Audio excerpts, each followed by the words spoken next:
30万英镑能干什么？折合人民币约270万，你可以买房买车，在普通城市过上无忧无虑的生活。如果把时间推回200多年前，加拿大会告诉你，30万英镑可以买下辽阔的国土，成就了如今世界国土面积第2大国家的名头。国土面积也能买，加拿大到底是怎么买的？又是从哪儿买的呢？这里是知识TNT。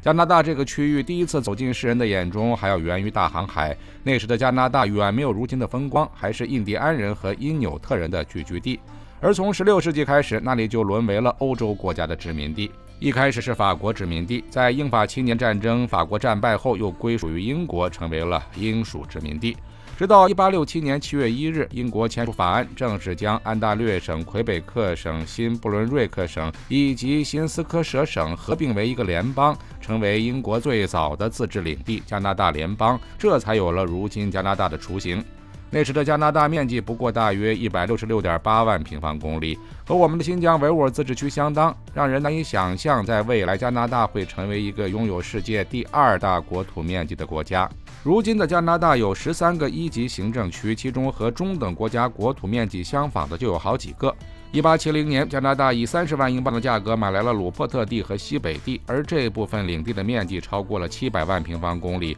是加拿大当时国土面积的数倍。随后再加上英国的几个殖民地不列颠哥伦比亚、爱德华王子岛和北极群岛并入加拿大，让加拿大在国土方面更是如虎添翼，成为了毫无争议的大国。那么到底是何方神圣能有这么大的领地，还愿意以低价卖给别人？难不成是在做好事？哈德逊湾公司，没错，干出如此大事的竟然是一家公司，一家商业公司。作为世界上最古老、最悠久的公司之一，哈德逊湾公司成立的初衷却很简单，不是为了征服世界什么的，仅仅是为了哈德逊湾附近的动物皮毛做点皮毛生意。在那个年代，对于欧洲贵族来说，动物皮毛无疑是地位和身份的象征。上好的皮草是有价无市的好东西，自然也会带来巨大的利益。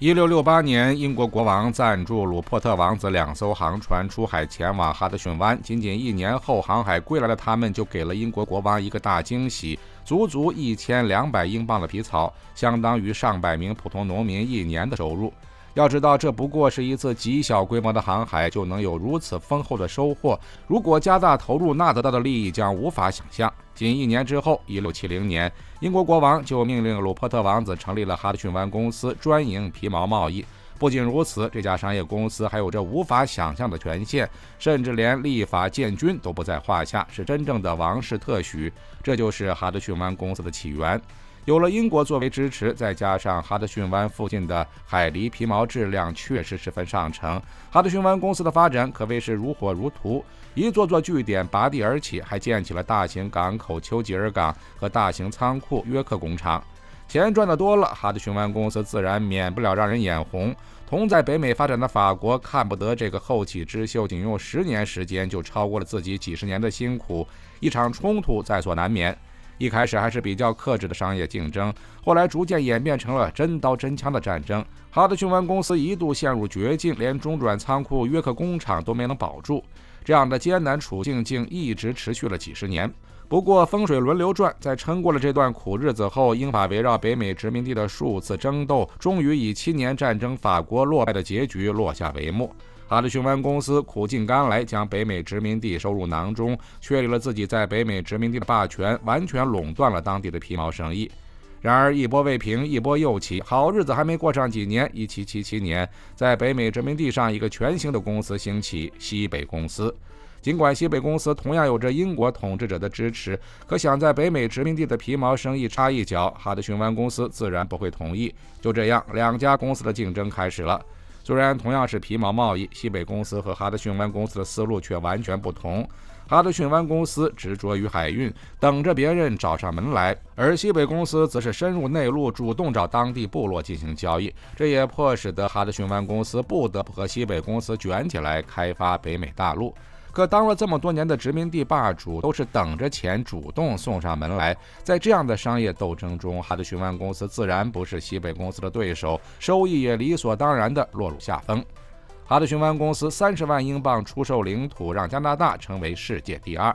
哈德逊湾公司凭借海狸皮毛质量十分上乘，发展可谓是如火如荼。然而，新兴的西北公司也想在皮毛贸易上插一脚，哈德逊湾公司自然不会同意。可当惯了殖民霸主的他们，自然卷不过主动到内陆交易的西北公司。随着哈德逊湾公司的皮毛市场逐渐被西北公司侵蚀，两家公司也在商业竞争中打出了火气，降价让利，各种手段层出不穷，甚至一度像曾经的英法一样，从商业竞争再次演变成动刀动枪的战争。两家公司杀红了眼，什么都不管。英国政府看着这架势，可是坐不住了。原本以为两家公司互相制衡、互相竞争，可以创造出更多的收益，结果现在反倒降了一大半，这不是得不偿失吗？最终在英国政府的主导下，两家公司合并。不过说是合并，迫于种种原因，不如说是西北公司被哈德逊湾公司吞并。自此，两家公司全部的领土都归哈德逊湾公司所有，哈德逊湾公司也来到了巅峰。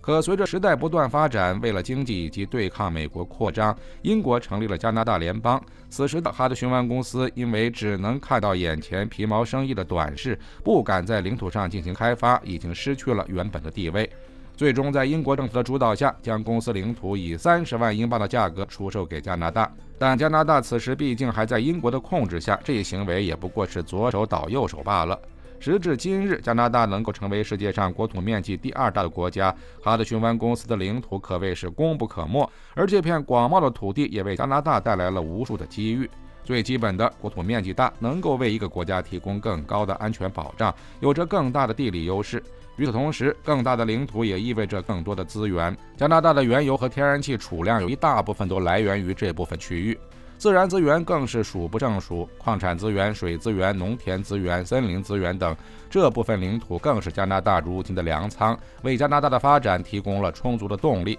不过直到今天，哈德逊湾公司也没有就此消失，它现在变成了一家百货公司，总部就位于加拿大。当你路过的时候，你很难想象这家公司有着充满了血与火的辉煌过去，更是加拿大能够发展到如今程度的重要一环。知识 TNT， 专注你不知道的食物科普，我们下期再见。